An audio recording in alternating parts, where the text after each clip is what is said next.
The optimism bias is an unrealistically positive evaluation of reality. If you saw the young woman, you probably tend to be optimistic. If you saw the old woman, you tend to be pessimistic.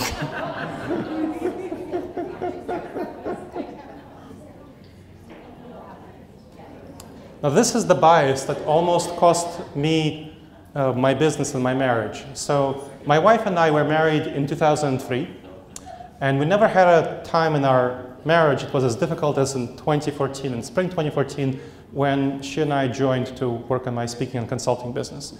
So we had a lot of fights, like really lots of fights, lots of conflicts, and we weren't really understanding what was going on, why we had so many fights and conflicts, until we started looking at these cognitive biases. And we discovered that what happens is that she's very pessimistic and I'm pretty optimistic. And so, you know, she is very risk averse. She doesn't like to take risks. She thinks all new ideas are bad.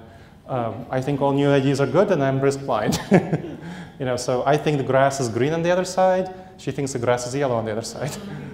That's kind of the pattern that we had. And we had a lot of conflicts because of this. Now, once we realized that this was going on, we addressed it pretty quickly, and now we are much better in our collaboration. And I'll describe how from an example that I used in a local nonprofit that was having this same problem. It was a mid-sized nonprofit, I think about 50 employees, and they had a lot of team conflict. So it wasn't really a toxic culture, but they had a lot of team conflict when there were kind of people in the room. And because when I went in to figure out what was going on, the main driver was optimism and pessimism. So about half the people were more optimistic, half the people were more pessimistic. So the optimistic people, and you might recognize yourself or recognize some of your colleagues, they kept generating lots and lots of ideas. Really lots of ideas, tons of ideas. And the pessimists tended to just shoot those ideas down.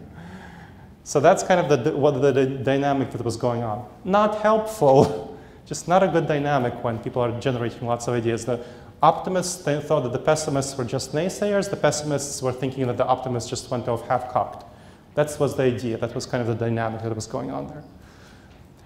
Each was modeling the other person as themselves. The pessimists would never give an idea until they thought through all aspects of it and all the things that can go wrong, until the idea was super perfect. And they were like, and when the optimists were coming up with ideas that weren't super perfect, the pessimists were saying, well, what are you doing? You're dumb. Why? That idea is dumb. That's just not good.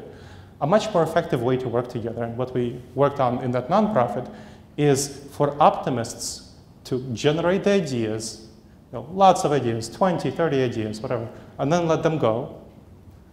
So the optimists would let go of these ideas.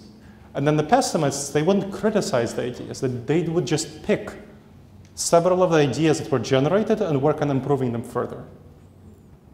That took care of a lot of naysaying, kind of, oh, these ideas don't work. We're not talking about those ideas that don't work. We're just focused on ideas that do work and improve them. So basically, the optimists were coming up with half-baked half-baked ideas, and the pessimists were, baking them until the end, choosing a few that worked and baking until the end. That was a really good strategy for that nonprofit. And this is a typical hidden bias that tends to undercut a lot of teamwork and that you should be thinking about in your diversity and inclusion efforts. Cognitive diversity, not something we talk about. This bias, not really picked up on Myers-Briggs or DISC or standard profile, personality profile assessments, yet it's fundamental in causing a lot of team conflict in organizations. So I want you to write down any ways that you think optimism and pessimism might be manifesting in your organization as a problem and how you can address it.